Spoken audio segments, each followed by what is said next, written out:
With Donald Trump just posting on Truth Social about the US crypto reserve, reminding everybody about XRP, Solana, and ADA, we found some shocking news about the next move in the markets. Because over the past 11 weeks, the 10-year Treasury note yield has fallen 65 basis points in a massive reversal. And with the US inflation index showing 1.38% compared to other countries like UK at 2.2%, Argentina at 43%, India at 3%. In this video, we have to break down Trump's tariff news and the trade war and what this means for a coming recession, because this data will shock you. Not only that, the Rothschilds are sounding the alarm on blockchain. And if you hold Ripple's XRP, boy, do I have some massive news for you. With stablecoin legislation set to be enacted by the end of this year, altcoins are primed for a major move in the market. But will that be a move to new all-time highs, or is the top already in and are we going to plummet lower? You're going to discover that in today's video. So comment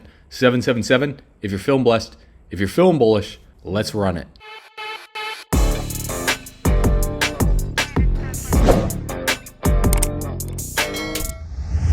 All right, bull runners, welcome back to the channel. So first, let's dive into what the KOBESI letter posted here. And then I'm going to share my thoughts on the markets as well, too, by the end of this video, because according to the letter here, the markets are pricing in a recession. And we're going to cover the data over the next few minutes. We're going to cover the facts, and we're going to see if altcoin season is canceled or if we are just getting started. Because a lot of people have asked us if they should sell their altcoins, if they should hold their altcoins, and the answer always depends on someone's financial situation and their strategy, you know, if they're short-term traders or if they're long-term holders. So hang with me all the way towards the end of this video. I'll share with you guys the best strategy to make money regardless of whether the markets go down further or they just consolidate sideways. Because over the last 11 weeks, the 10-year Treasury note yield has fallen 65 basis points in a massive reversal. Meanwhile, 1 and 3 month annualized inflation metrics have risen to 4% plus. And so rates are falling when inflation is rising. And so the 10-year note yield has been falling while 1 and 3 month annualized inflation metrics have risen to 4% plus. So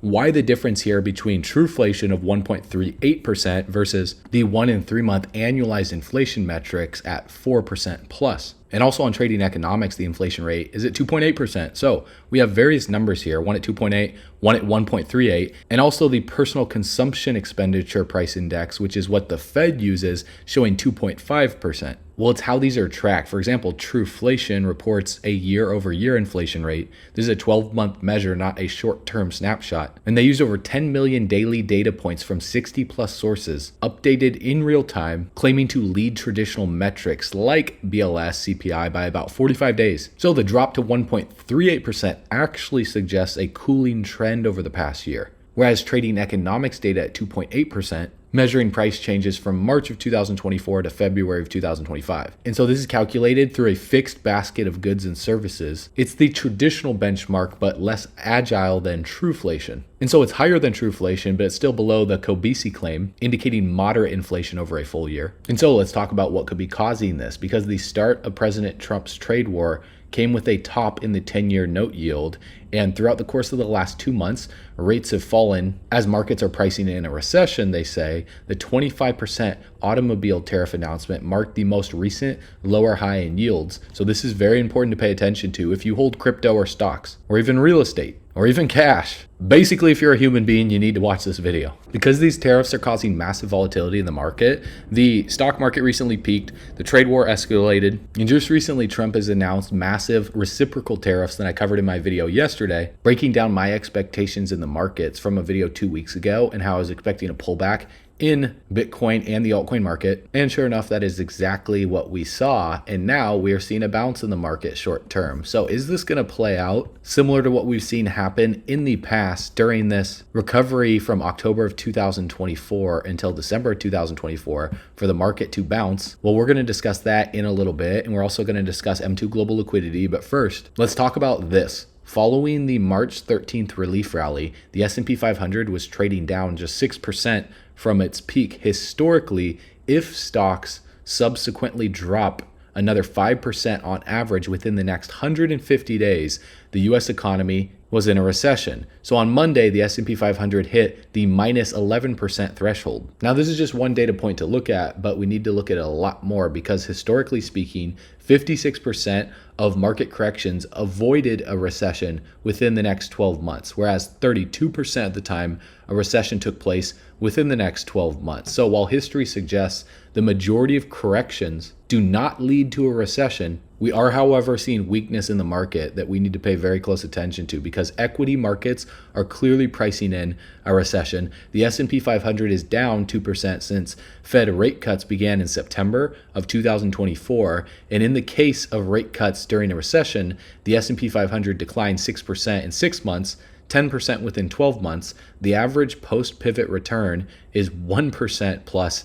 in 6 months. And the COBC letter is saying it almost seems as though Trump wants a recession because he's stated that he wants lower interest rates because nobody gets wealthy when the interest rates are high. So does Trump believe that a recession is the only way to lower interest rates and inflation at the same time? Listen to this. Before you came into the Oval Office the first time, you were a very successful businessman, very successful real estate executive. And a lot of people said, oh, this is the business president. This is it. He's watching the stock market. He knows all about, he doesn't want the market to go down. And now we've got tariffs and the market has been going down.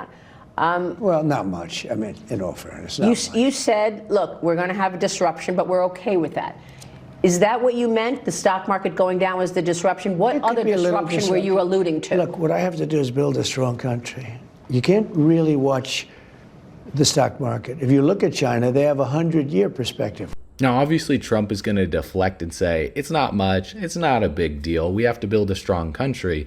And with the amount of executive orders that he's signed and the pace that he's moving, which is rapid, with all of these announcements, it creates massive uncertainty in the short term. Now, in the long term, tariffs are going to bring a massive amount of more money into the country, and it's a new tax that is going to grow revenue for the United States. But Trump also promised to bring lower energy prices. And since his inauguration, the price of oil is down over $10 per barrel. And what's the fastest way to lower energy prices? Well, a recession. Oil markets are pricing in lower demand and weaker economic growth ever since Trump has been inaugurated. Trump called on OPEC to lower oil prices, and after that, the trade war began. Then the US stock market topped, and oil prices have fallen 20% in the past 2 months. And now the leading indicators are finally catching up. The Atlanta Fed updated their Q1 2025 GDP estimate, and their Q1 estimate was revised to minus 0.5% or minus 2.8% when including gold imports and exports. And the Atlanta Fed now sees GDP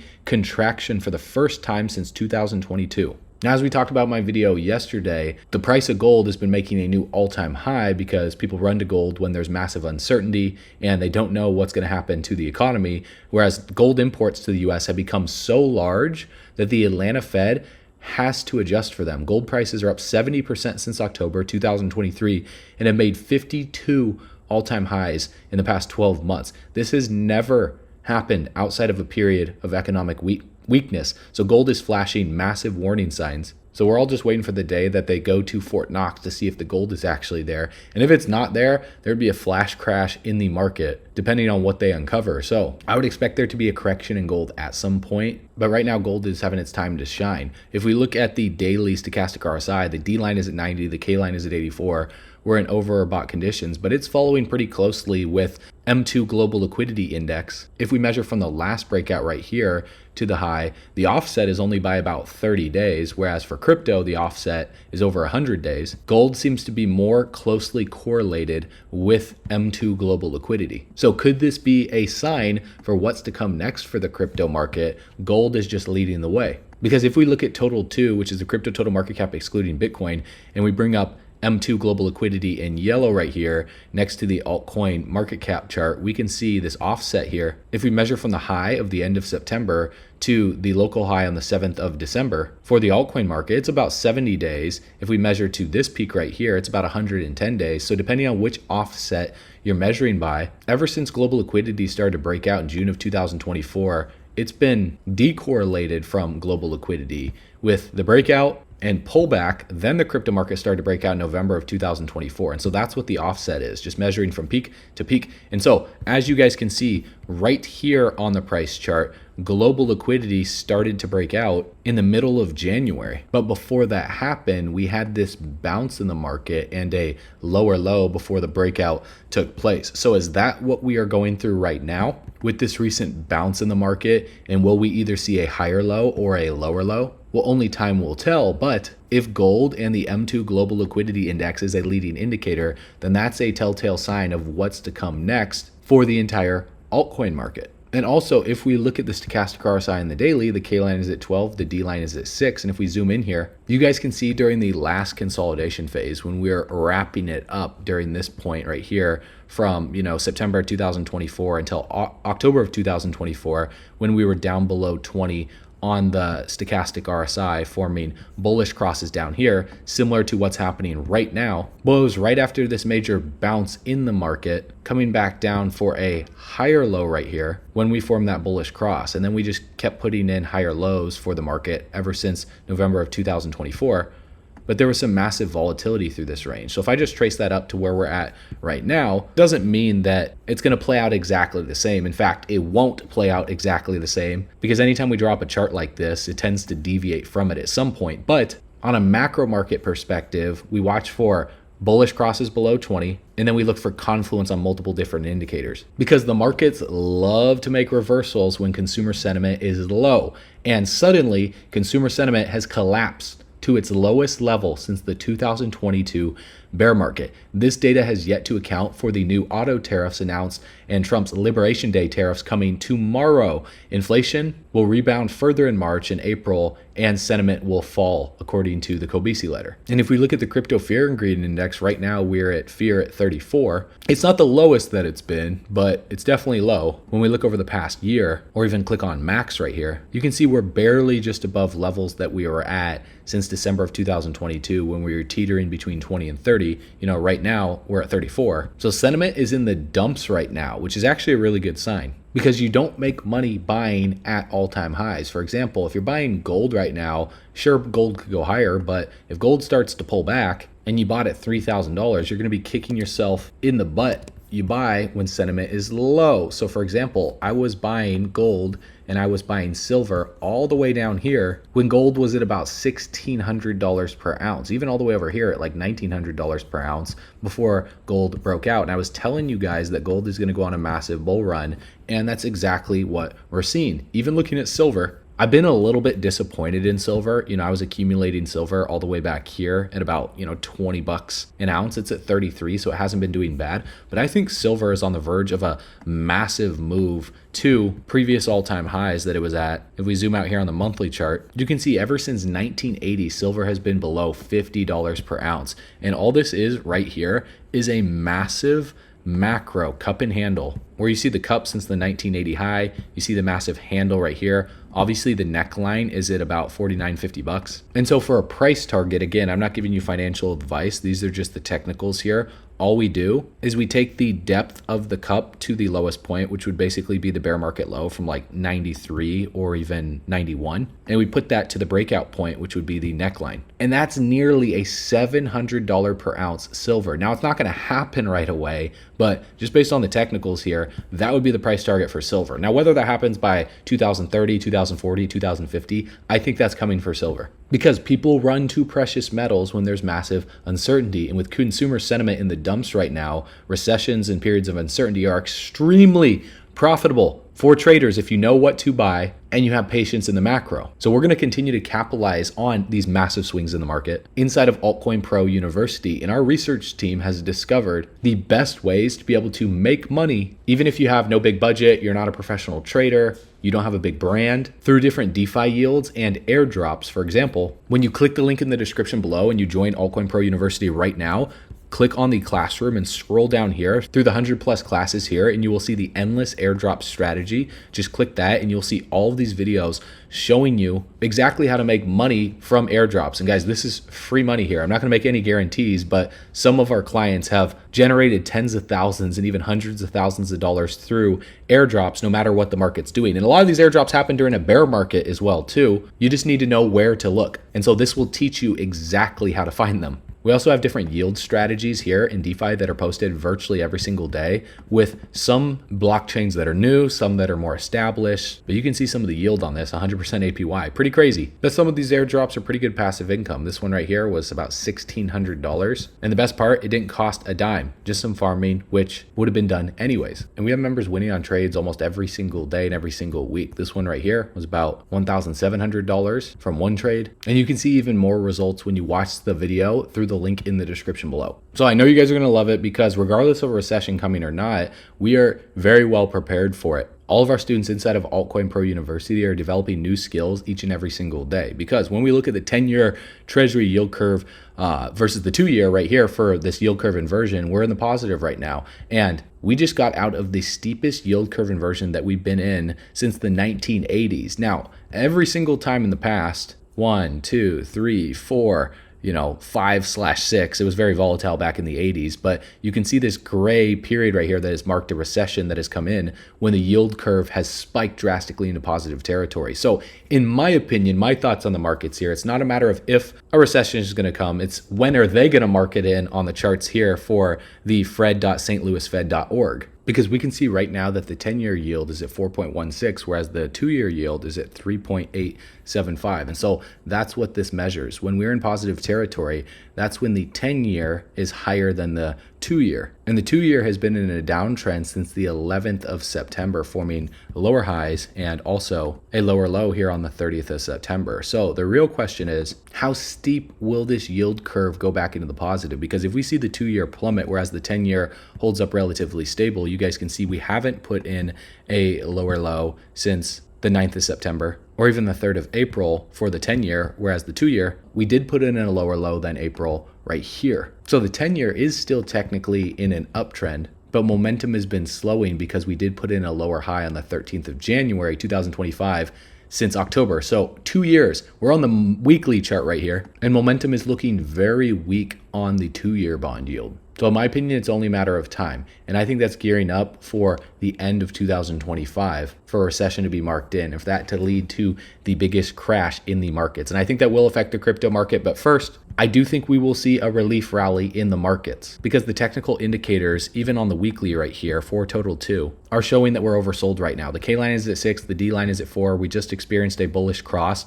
on the weekly stochastic RSI. On the monthly, the D line is at 26, the K line is at 3. So we're still in a downtrend here. And as you guys already know, the best time to sell on the macro is not when we are below 20, it's when we are above 80. And so if I just put up these vertical lines here, when we experienced bearish crosses above 80, and where the altcoin market cap was at each of those periods, the last few bull runs, even this bull run thus far, we can see the most recent bearish cross above 80 was right here on the 1st of March, when the markets topped out at like 1.2-ish to almost $1.3 trillion, and then consolidated for 245 days before breaking out again. We formed a higher high on the chart, and then on the monthly stochastic RSI, we formed a lower high. This is a bearish divergence. And so what I would expect here is eventually the K line to bottom out. I mean, it's pretty close to 0. It's at 3.41. The D line to catch up here, it's at 26, and to come down below 20. And then the K line to intersect the D line,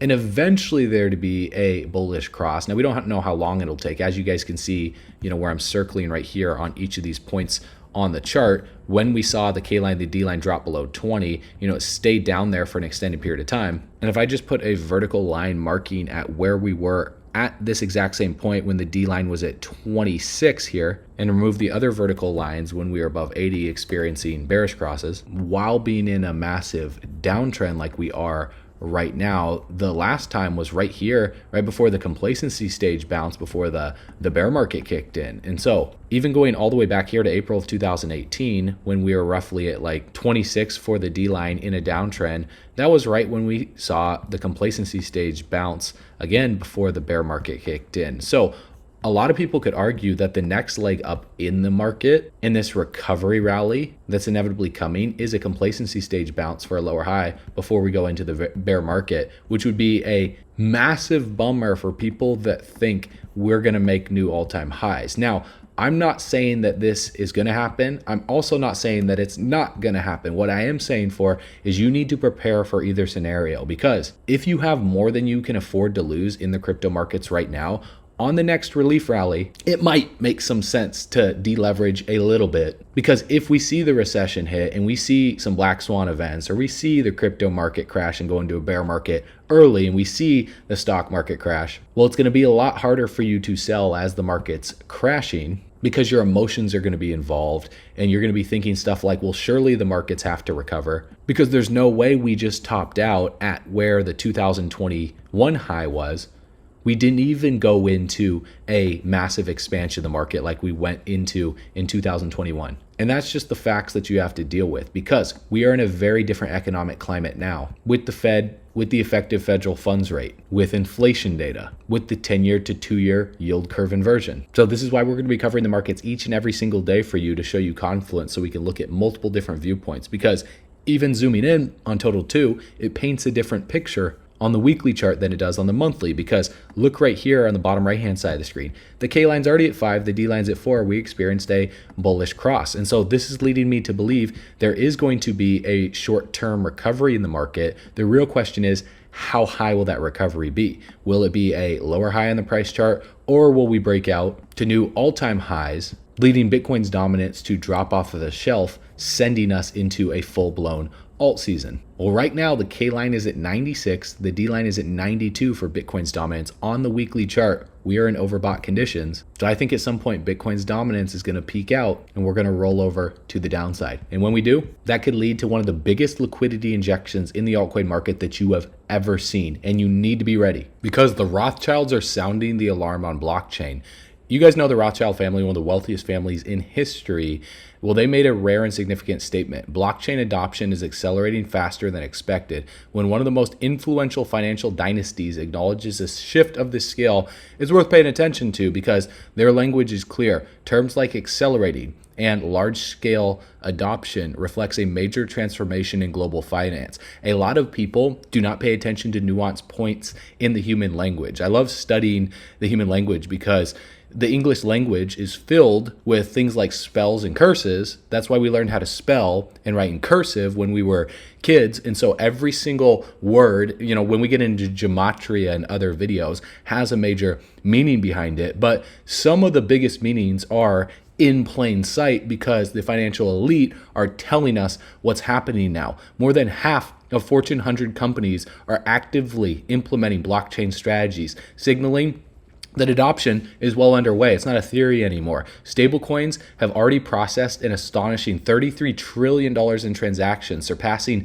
Visa's 2024 volume by more than 2.5 times, in laying the foundation for large-scale asset tokenization. Global securities markets are integrating blockchain infrastructure, with tokenized government bonds and institutional-grade digital assets gaining traction. The scale of adoption behind the scenes is moving rapidly. And while markets remain distracted by short-term fluctuations, Trump's tariff news, the trade war escalating, well, blockchain adoption has been accelerating behind the scenes at a speed few are prepared for. The shift is happening in real time, but its full impact is yet to be priced in. And by the time the broader market catches on, the transformation will already be well underway, leaving many caught off guard. So short-term investors reacting emotionally to the current correction may be locking in losses right now, selling at a loss. For those that bought the peak that I talked about in previous videos, we don't buy when stochastic RSI, MACD, the relative strength index is over 70 or 80. We buy when oversold conditions are in effect and people are in extreme fear, or even just fearful in general from a macro trading perspective.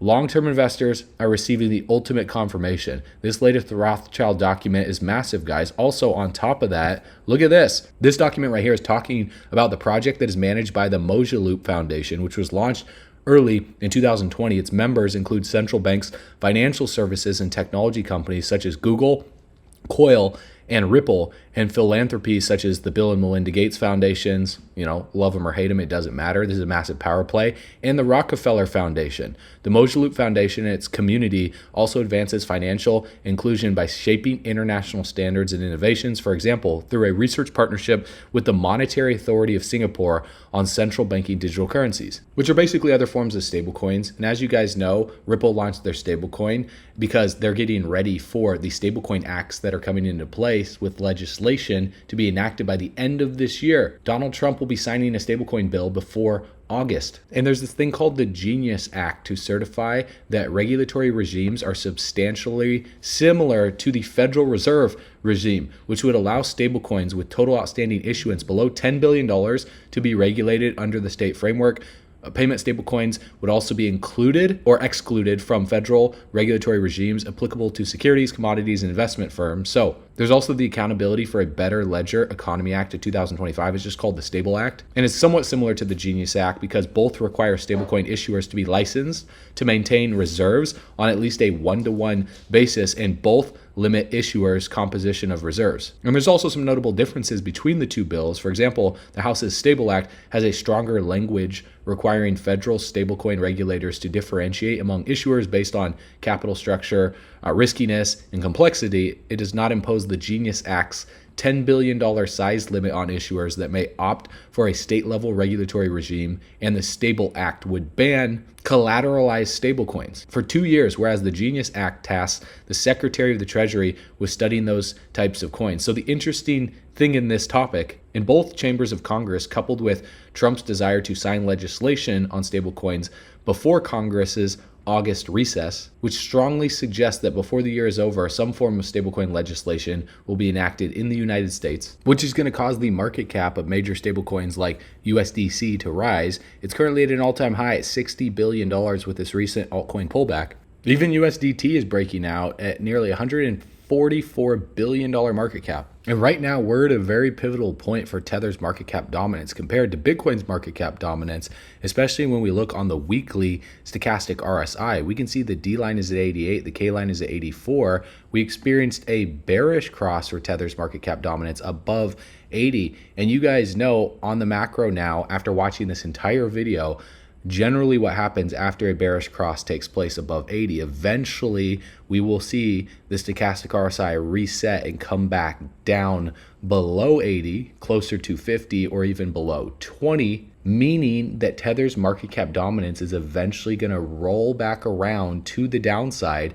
And if that happens and Tether's market cap dominance drops, that means that money would be coming out of USDT and most likely out of USDC, out of stablecoins, and flowing somewhere. And each time that happens, that money flows back into the crypto market. The last few years, our team has caught the major moves in the markets, and we prepared everyone that was plugged into our private community by calling out the top altcoin picks that saw the most amount of liquidity flood into them. For example, our research team posted GOAT on the 13th of October of 2024 when it was right at a penny, and since then it rallied to over $1, 5,000%. That's like turning $1,000 into over $50,000. Our team called Pendle at only a $16 million market cap, or 16 cents, back on February 18th of 2023, all the way back here, and since then it's rallied up over 4,000%. That's a 40x. It's like turning $1,000 into over $40,000. Our team also called BitTensor Tau September 15th, 2022, before the token was ever even launched. And since then, Tau has rallied over 2,000%. That's a 20x. Our team even said Solana is most likely to be one of the easiest trades next year, and this was posted December 29th, 2022, on the day that Solana bottomed out at around $8. And since then, Solana looks like it's up over 2,500%. That's a 25x. It's like turning $1,000 into over $25,000. The list goes on and on and on. Our team called Sui, Ondo, and even some of the biggest cult-based meme coins like MOG back in July 20th of 2023, the day that MOG launched. So if you want to learn how our team is finding these altcoins before they explode, we just launched Altcoin Pro University, where our research team gives you real-time altcoin picks with explosive potential for this bull run, along with 100+ expert curated classes crafted by industry experts to discover these gems yourself on top of our live weekly calls every single week for in-depth crypto market analysis and daily updates. And that's just a fraction of what we offer inside of Altcoin Pro University through the link below. And although we make no guarantees because crypto is definitely risky, guys, this is only $97 a month or $970 a year. If you want to save $194, getting 2 months for free and unlock some exclusive bonuses, just go through the link in the description below, get in right now, watch the 26-minute video covering everything that Altcoin Pro University offers to help you become the first millionaire in your family tree, if that's a goal of yours. And you can get started through the link in the description below right now, or you can go to bullrunners.com to take advantage of the bonuses we're giving you before they expire. Everyone is loving the community. They're loving the education. They're getting access to real-time altcoin picks first before we ever make videos about them. So click the link in the description below, watch the video, and I'll see you on the inside.